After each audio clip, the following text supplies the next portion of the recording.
Assalamu alaikum everyone. Today we are going to discuss question number 17 of complex numbers miscellaneous exercise. If alpha and beta are different complex numbers, if alpha and beta are different complex numbers with mod of beta is equal to 1, then find beta minus alpha divided by 1 minus alpha conjugate beta models of. ठीक है, तो आपको क्या करना है कि आपके पास alpha and beta अगर दो कॉम्प्लेक्स नंबर्स होंगे, आपको विद गिवन है कि mod of beta is equal to 1, तो आपको इसका वैल्यू निकालना है। तो कैसे करते हैं सोल्यूशन, देखो वी हैव, हमारे पास जो है ना that is mod of beta is equal to 1, which implies mod of beta 1 के बराबर है।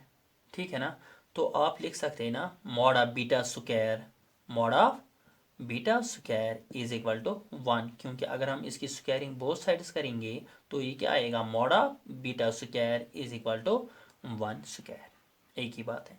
तो 1 स्क्वायर मीन्स 1। तो अब हमें वैल्यू किसका निकालना है, वैल्यू हमें निकालना है beta minus alpha divided by 1 minus alpha conjugate beta, इसका वैल्यू निकालना है। ठीक है ना, तो सबसे पहले हम क्या करेंगे, मॉडल्स है न्यूमिनेटर और डिनोमिनेटर का हम अलग अलग कर सकते हैं। तो क्या करेंगे, mod of beta minus alpha divided by यहाँ पे 1 माइनस अल्फा कंजुगेट बीटा, ठीक है ना, इज इक्वल टू, देखो यहाँ पे mod of beta minus alpha को हम ऐसे ही रखेंगे, मॉड ऑफ 1 जो है ना 1 को हम लिख सकते हैं mod of beta square, mod of beta square minus alpha conjugate beta.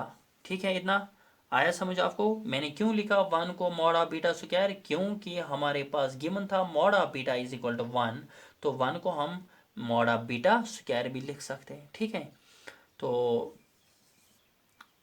Is equal to यहाँ पे देखो mod of beta minus alpha आप ऐसे ही रखो डिवाइडेड बाय मॉडलस ऑफ, ये जो मॉड ऑफ बीटा स्क्वायर जो है ना इसको हम लिख सकते हैं बीटा बीटा कंजुगेट।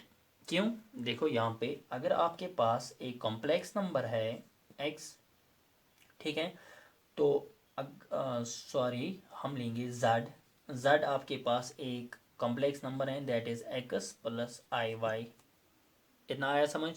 तो इसका कंजुगेट क्या है, z is equal to x minus i y, ये तो इसका कंजुगेट है।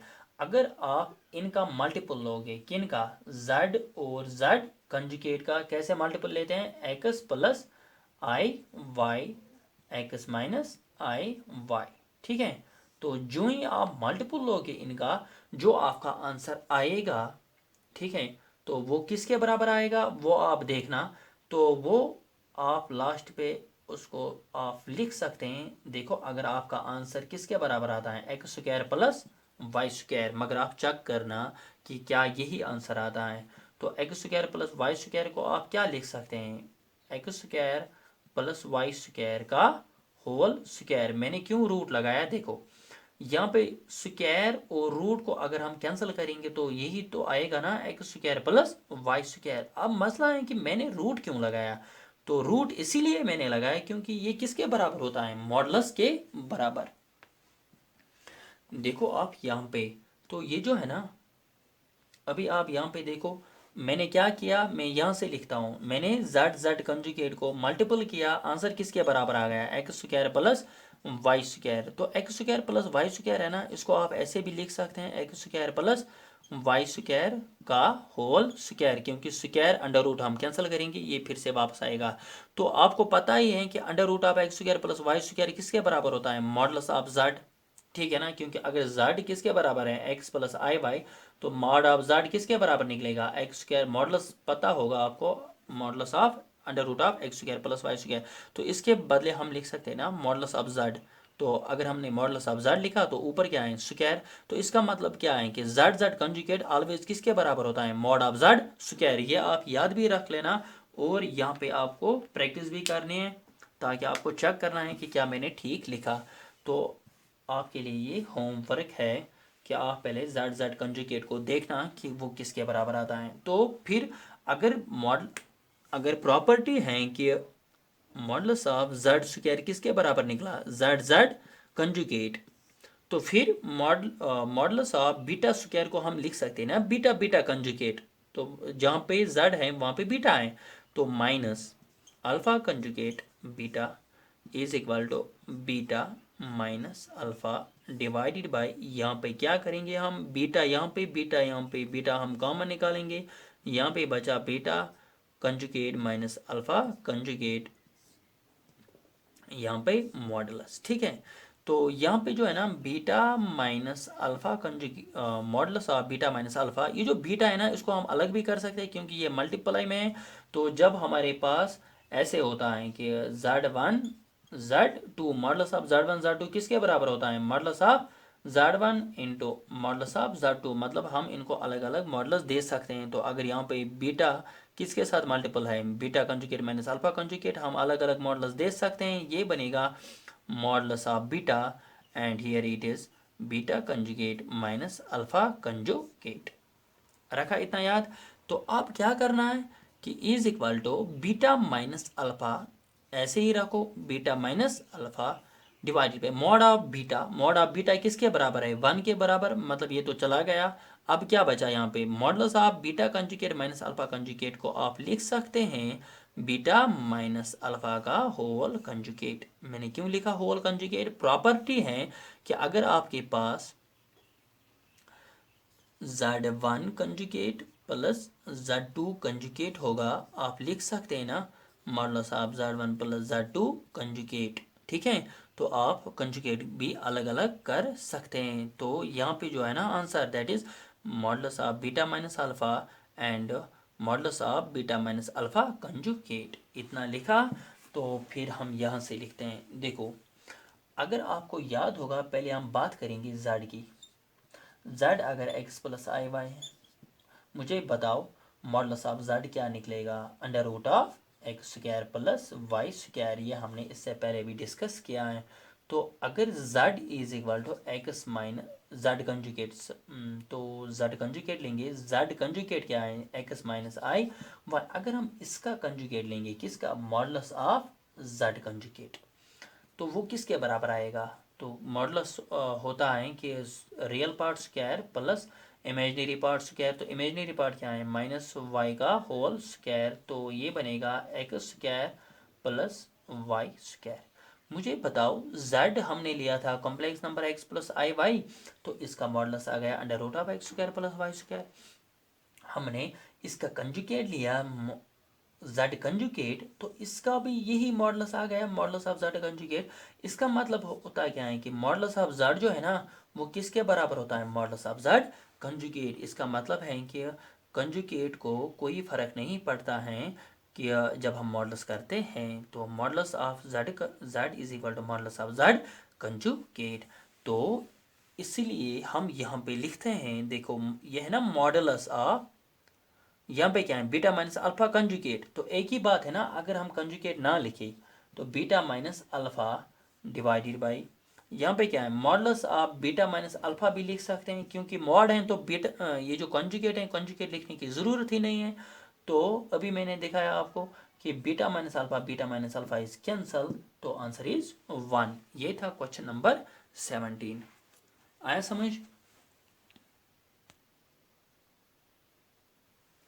Question number 18, find the number of non zero याद रखना, non zero integral solution. Integral solution मीनस ऐसे सोल्यूशन जो इंटीजर्स होते हैं ना, that is integral solution of the equation. किस इक्वेशन का, तो आपको ये जो इक्वेशन है ना यहाँ पे modulus of 1 minus i raised power x is equal to 2 raised power x, आपको बताना है कि इसके सोल्यूशंस, मगर कौन से solutions, non zero integral solutions. तो पहले हम देखेंगे कि सोल्यूशंस कौन से होंगे, फिर बात करते हैं कि नॉन जीरो इंटीग्रल है क्या। तो सोल्यूशन गिवन क्या है, वी हैव 1 माइनस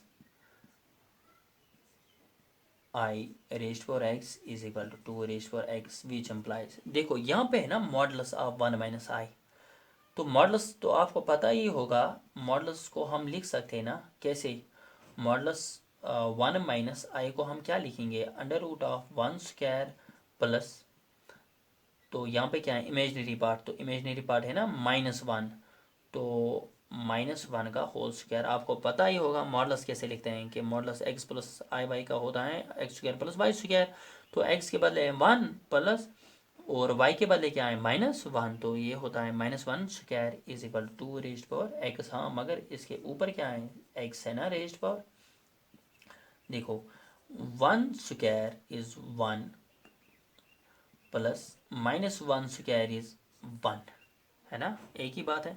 तो ऊपर क्या है raised power x is equal to 2 raised power x is equal to 1 plus 1 is 2 raised power x is equal to 2 raised power x which implies. देखो यहाँ पे 2 का पावर क्या है, 2 का पावर है 2 है ना। तो अंडर रूट जो होता है स्क्वायर रूट एक्चुअली ये होता है 1/2, क्योंकि 2 अंडर रूट 2 को हम लिख सकते हैं ना 2 रेज्ड पावर 1/2 और रेज्ड पावर क्या है x is equal to 2 raised power x which implies 2।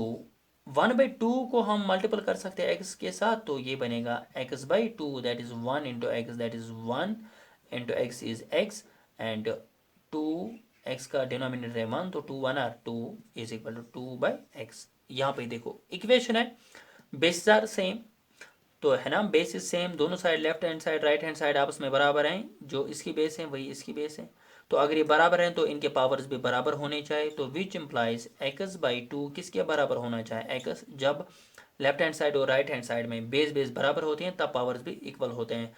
तो which implies cross multiplication x1 r x is equal to 2 into x that is 2x। तो ठीक है ना, which implies x is equal to 2x। तो x-2x हम लिखते हैं तो किसके बराबर है 0।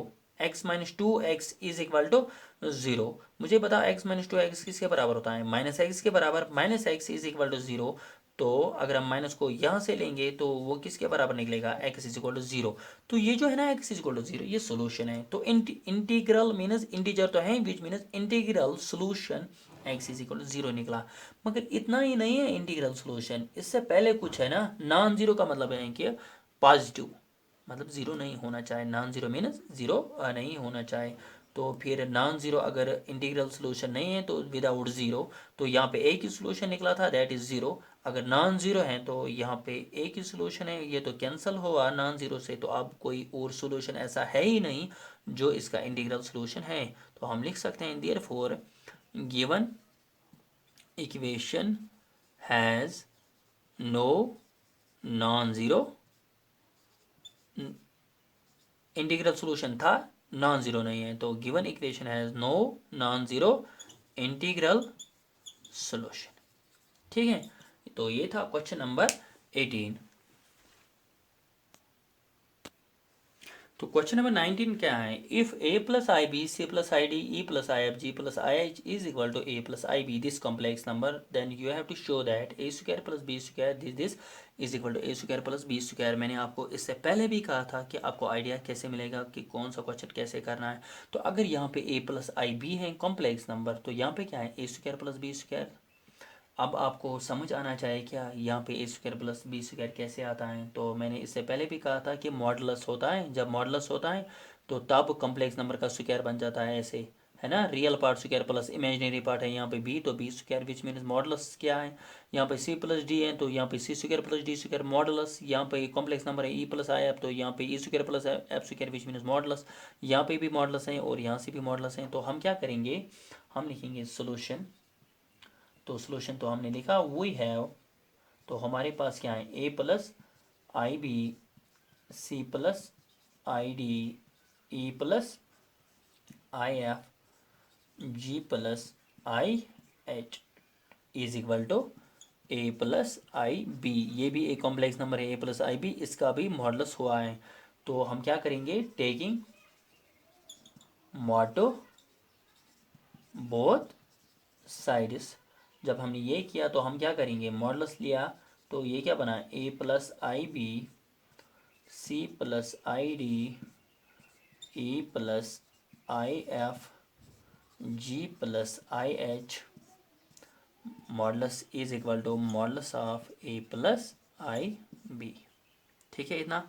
तो अब हमें क्या करना है, देखो आपको पता ही होगा विच एम्प्लाइज हम मॉडल्स अलग अलग दे सकते हैं मल्टीप्लिकेशन में। जैसे Z1 Z2 है, मॉडल्स ऑफ Z1 Z2 को हम क्या लिखते हैं, models of Z1 models of Z2, है ना।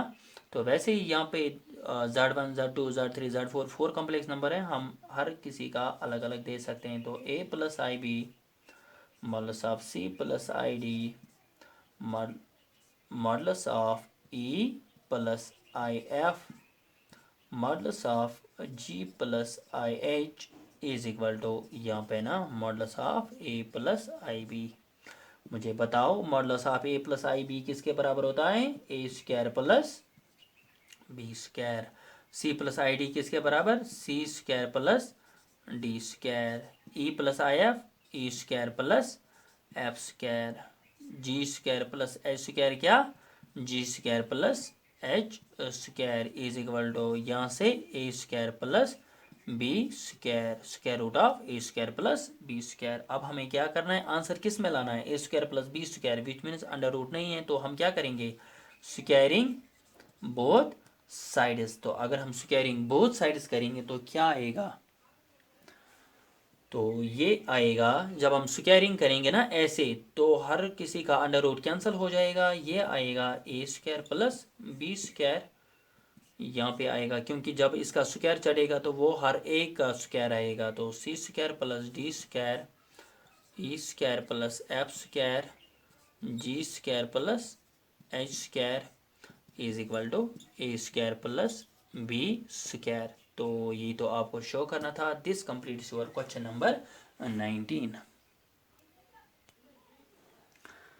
तो क्वेश्चन नंबर 20 क्या है, if 1 plus I divided by 1 minus I raise for m is equal to 1 then find the least positive, least means सबसे छोटा positive integral value of m। तो positive integral value of m बताना है ताकि वो किसके बराबर आएगा, 1। तो वी हैव, हमारे पास क्या है, we have 1 plus I divided by 1 minus I raise for m is equal to 1, ऐसा है ना वैल्यू। तो अगर ये ऐसा वैल्यू है 1 plus I divided by 1 minus I raise for m is equal to 1, actually हमें इस m का वैल्यू फाइंड करना है। तो हम क्या करेंगे, पहले आपको मैंने बताया है कि जब भी आपको कोई भी कॉम्प्लेक्स नंबर डिनोमिनेटर में आए तो आपको क्या करना है, रैशनलाइजेशन। तो पहले हम इसको रैशनलाइजेशन करेंगे, तो ये बनेगा, देखो 1 plus I divided by 1 minus I, करो रैशनलाइजेशन, ये बनेगा 1 plus I divided by 1 plus I whole raised power m है ना ऊपर, is equal to 1, which implies, यहाँ पे देखो यहाँ से 1 प्लस आई 1 प्लस आई तो क्या आएगा, 1 प्लस आई का whole square divided by 1 minus I 1 plus I, तो a minus B A plus B किसके बराबर आता है, A square plus B square, है ना, A square plus B square, B minus 1 क्योंकि इमेजिनरी पार्ट 1 है। आपको ये समझ आना चाहिए कि ए स्क्वायर प्लस बी स्क्वायर कैसे आता है। तो raised power m is equal to 1, which implies this becomes a plus b का होल स्क्वायर, तो ये बनेगा 1 प्लस आई, 1 प्लस आई का होल स्क्वायर बनेगा ए स्क्वायर, यहाँ से लिखते हैं A square plus B square plus 2a और साथ में होगा b डिवाइडेड बाई, डिनोमिनेटर में आता है 1 square plus 1 square, that is 1 plus 1 raised power m is equal to 1, which implies 1 square is 1 plus I square is minus 1 plus 2i, ठीक है, divided by 1 plus 1 is 2 whole raised power m is equal to 1, which implies 1 minus 1 cancel, तो here it is 2i divided by 2 2 cancel, तो बचा क्या i raised power m is equal to 1। अब मुझे बताओ i raised power m जो है ना वो किसके बराबर है, 1 के बराबर। तो i को हम क्या रेज पावर करेंगे, मगर बताना क्या है, लीस्ट मीन्स ऐसे बहुत सारे वैल्यूज हो सकते हैं, तो जो सबसे छोटा लीस्ट पॉजिटिव होगा ना वही हमको बताना है कि इंटीग्रल वैल्यू इंटीजर पुट करना है। तो पहले हम एक एक करके पुट करेंगे, पॉजिटिव इंटीजर्स डालने हैं हमें, पॉजिटिव इंटीजर्स m को। अगर हम सबसे छोटा वैल्यू देखेंगे m इज इक्वल टू 1, अगर हम करेंगे m इज इक्वल टू 1, तो ये क्या आएगा i रेज्ड पावर 1, वो किसके बराबर आता है i के बराबर, मतलब वो 1 के बराबर नहीं आया, तो m इज इक्वल टू 1 नहीं हो सकता। तो हम चेक करेंगे m इज इक्वल टू 2 पे, तो ये क्या आएगा आई स्क्वायर, तो वो किसके बराबर आता है -1, विच मीन्स वो भी 1 के बराबर नहीं आया, तो हम m इज इक्वल टू 2 भी नहीं ले सकते, ठीक है ना। m इज इक्वल टू 2 था यहाँ पे, तो हम m इज इक्वल टू 2 नहीं ले सकते हैं।